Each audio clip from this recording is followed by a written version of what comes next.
परिचय दे दो। मेरा नाम धीरज पांडे है और पिछले 22 वर्षों से मैं आप लोगों की सेवा कर रहा हूँ। 9 राज्यों में रह कर के किसानों की सेवा निरंतर कर रहा हूँ 22 वर्षों से। भारत की कोई ऐसी फसल नहीं जिसमें घुस के हमने काम ना किया। साधारण किसान का बेटा हूँ। मेरा गृह जनपद फर्रुखाबाद है और हमारा गांव पड़ता है कंपेल और कायमगंज के बीच में सिकंदरपुर खास। किसान की तकलीफ को अच्छे से समझ सकता हूं क्योंकि मैं किसान का ही बेटा हूं, आपके बीच का ही बेटा हूं। 22 वर्षों में लगभग पूरे भारत के 20,000 किसान भाई हमसे सीधा जुड़े हुए हैं। किसी भी राज्य के हों, उनका फ़ोन आता है, मैं उन्हें जानकारी देता हूं और वो अपने ट्रीटमेंट अपने राज्य में जहां नज़दीकी मार्केट होता है वहां से कर लेते हैं। उनको लाभ मिल रहा है। हमारा एक ही उद्देश्य है कि अपने किसान भाई का उत्पादन बढ़ाना, उनकी लागत को कम करना, तब तो डॉक्टरी है। नहीं तो फिर अभी बहुत सारे भाई कह रहे थे सेल्समैन तो सब अपने अपने प्रोडक्ट का तारीफ करते हैं। सही बात, इसमें कोई शक नहीं। लेकिन आपको मैं बता दूं, आज आप एक ऐसे सेल्समैन से मिल रहे हैं जो जीवन भर का व्रत ले चुका है किसान की सेवा करने का। मैंने अभी आपको एक नाम बोला, बीलपुर गांव। बीलपुर गांव ज़्यादा दूर नहीं होगा क्योंकि ज्योग्राफिकल कंपास के हिसाब से 6-7 किलोमीटर ही होगा यहाँ। उस गांव में मैंने पिछले वर्ष कदम रखा था आलू के टाइम से, और आज लगभग 70% उस गांव के किसान भाई हमारे हिसाब से खेती करना चालू कर दिए। क्यों? जब लाभ मिलेगा हमारे ट्रीटमेंट से तभी तो आप जुड़ोगे। सही कह रहा हूं कि नहीं? लाभ नहीं मिलेगा तो नहीं जुड़ोगे।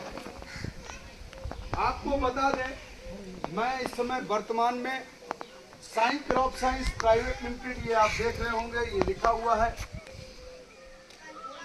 Sai crop science private limited company में एज ए रीजनल मैनेजर मैं कार्यरत हूँ। पिछले 3 वर्षों से लगातार उत्तर प्रदेश में किसान भाइयों को जागरूक कर रहा हूँ, उनको जानकारी दे रहा हूँ।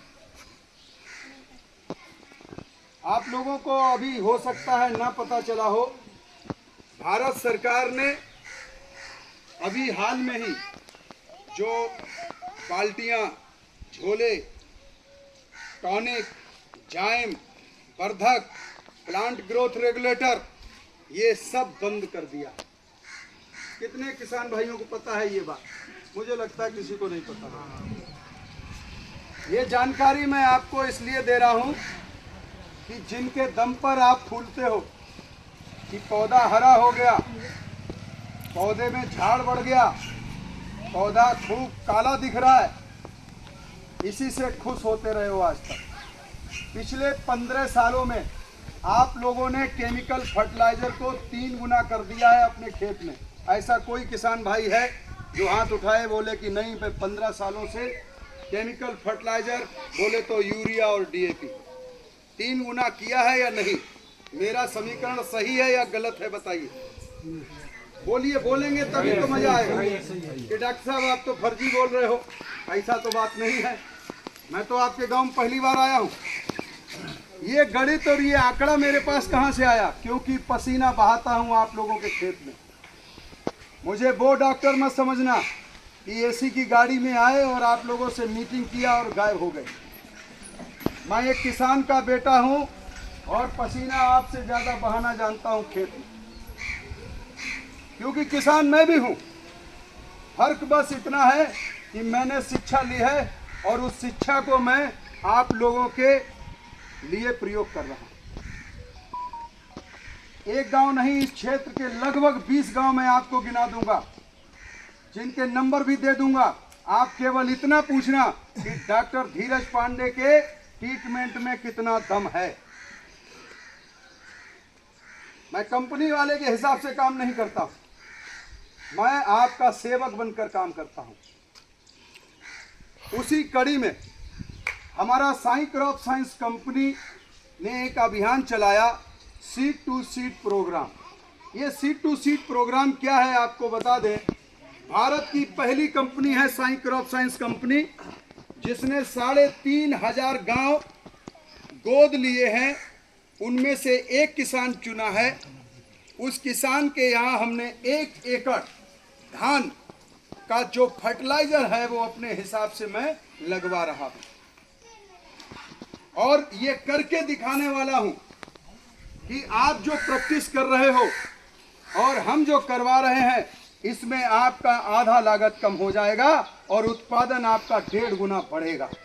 ये मैं पहले आपको फ्री में करके दिखाऊंगा और ये उसी का प्रमाण है जो रखा है आपके लोगों के बीच में। और ये भैया साथ में गए थे, है ना? आपका शुभ नाम क्या है? आप ही गए थे ना अभी, है ना? वो पाल जी, मैंने तो अभी आपको बताऊं खेत भी नहीं देखा, क्योंकि हमारे जो फील्ड ऑफिसर हैं अमित पांडे जी, इन्होंने लगवाया। मैं अभी खेत नहीं पता था, मुझे इन्होंने, अंकित जी ने बताया कि खेत पीछे साहब निकल गया जिसमें सीड टू सीड प्रोग्राम लगा हुआ है। क्योंकि आपके इस क्षेत्र में मैं अभी पहली बार आ रहा हूँ, तो आपको मैं बता दूं कि बहुत ही बेसिक चीज़ें आपको मैं बताने वाला हूं जो आज तक आप खेती जरूर कर रहे हैं, बुद्धिमान भी हैं, लेकिन आपको जानकारी नहीं है खेती का। बंजर जमीन और उपजाऊ जमीन में कोई अंतर बता सकता है?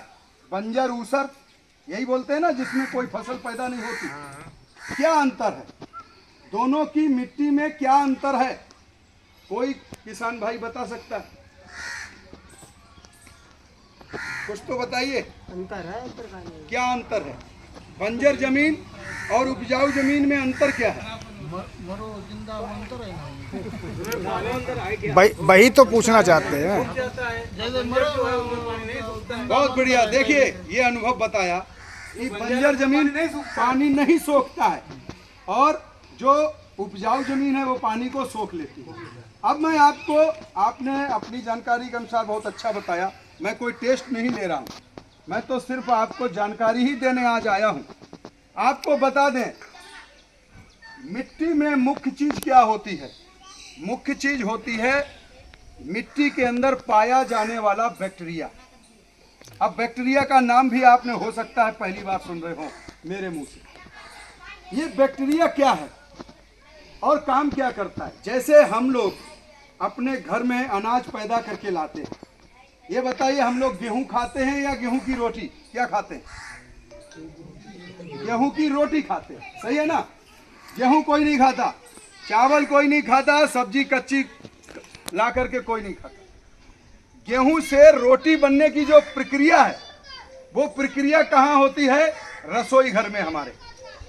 चाहे गरीब से गरीब व्यक्ति हो, भिक्षा मांग के गुजर कर रहा हो, और चाहे धीरू भाई अंबानी के घर का हो, रसोई घर में सबके रोटी ही बनती है कि नहीं? और सब रोटी ही खाते हैं। ये रोटी बनाने का काम कौन कर रहा है? हमारे रसोई में हमारी माताएं, बहनें, बहुएं, बेटियां। अगर आपको रोटी बनाना नहीं आता है, आपने गेहूं पैदा करके घर में भर दिया, खूब बखारी भर दिया, तो क्या आपके पेट में जा सकता है भोजन? नहीं जा सकता। इसी तरीके से आप लोग केवल पैसा डाल के फर्टिलाइजर ला सकते हो, उसको जमीन में डाल सकते हो, ये आपके अधिकार क्षेत्र में है, ये आपके अधिकार क्षेत्र में है, लेकिन पौधे को भोजन बनाकर नहीं दे सकते हो, किसी के अधिकार क्षेत्र में नहीं। ये काम कौन करता है? जमीन में पाया जाने वाला बैक्टीरिया। आज तक बैक्टीरिया पे किसी ने चर्चा नहीं की होगी, मैं इसी पर आपको आधे घंटे जानकारी दूंगा। ये बैक्टीरिया क्या है? भोजन बनाने का काम करता है। जैसे आप यूरिया डालते हो, यूरिया में क्या पाया जाता है? नाइट्रोजन। क्या पाया जाता है? नाइट्रोजन। क्या आपको लगता है कि नाइट्रोजन खाता है पौधा? पौधा क्या खाता है? कोई बता सकता है भाई? पौधा खाता है नाइट्रेट। जैसे हम लोग गेहूं नहीं खाते, गेहूं की रोटी खाते हैं, इसी तरीके से भारत में जितनी भी फसलें होती हैं, सारी फसलें क्या खाती हैं? नाइट्रेट खाती हैं। और एक फसल है भारत में जिसको कहते हैं धान, वो नाइट्रेट भी नहीं खाता है, वो नाइट्रेट से और रिफाइन होता है, अमोनिया खाता है, अमोनिया गैस। अमोनिया खाता है। ये गूगल पर सर्च करके आपको जानकारी हो जाएगी। आज मैं आपको जानकारी देने ही आया हूं केवल। अब आप सोचिए कि आपने यूरिया डाला खेत में, अभी यूरिया जो है में नाइट्रोजन है, नाइट्रोजन नाइट्रेट फॉर्म में बदलने का काम कौन करेगा? वो जमीन में जो नाइट्रोजन का बैक्टीरिया है वो काम करता है।